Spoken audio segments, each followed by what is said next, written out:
මෙන්න මීට සුළු මොහොතකට පෙර ලැබුණු පුවතක්. හිටපු අමාත්‍ය මනුෂ්‍ය නානායක්කාර මහතා අල්ලස්සෝ දූෂණ විමර්ශන කොමිසම් සභාව විසින් අත්අඩංගුවටගෙන තිබෙනවා.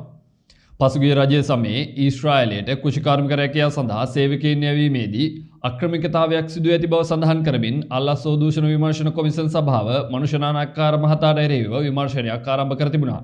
කෙසේ වෙතත් මනුෂ්‍ය නානායක්කාර මහතා අද උදෑසන මේ සඳහා ප්‍රකාශයක් ලබා දීම සඳහා අල්ලස්සෝ දූෂණ විමර්ශන කොමිසම් සභාව වෙත පැමිණ තිබුණා.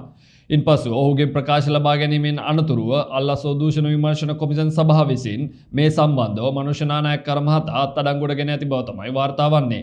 ඒ වගේම තමයි ඊයේ දිනේදී අපි දැක්කා මේ සම්බන්ධයෙන් මනුෂ්‍ය නානායක්කාර මහතා විසින් අල්ලස්සෝ දූෂණ විමර්ශන කොමිසම් සභාව තමන්ව අත්අඩංගුවට ගැනීමට සූදානම් බව සඳහන් කරමින් ඒ සඳහා අපේක්ෂිත අපයදුම්පතක් කොළඹ අධිකරණය වෙත ඉදිරිපත් කර තිබුණා.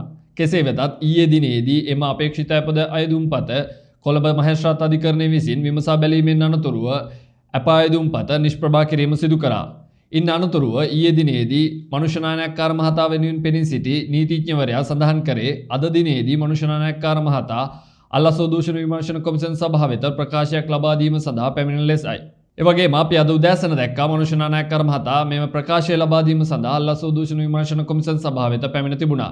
ඉන් අනතුරුව මීට සුළු මොහොතකට පෙර අපිට වාර්තා වුණා අල්ලස්සෝ දූෂණ විමර්ශන කොමිසම් සභාව විසින් මනුෂ්‍ය නානායක්කාර මහතා මෙලෙස අත්අඩංගුවටගෙන තිබෙන බව.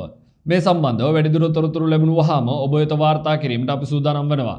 ආරාධනා කරනවා Voice Today News නාලිකාව සමග දිගටම රැඳී සිටින්න කියලා.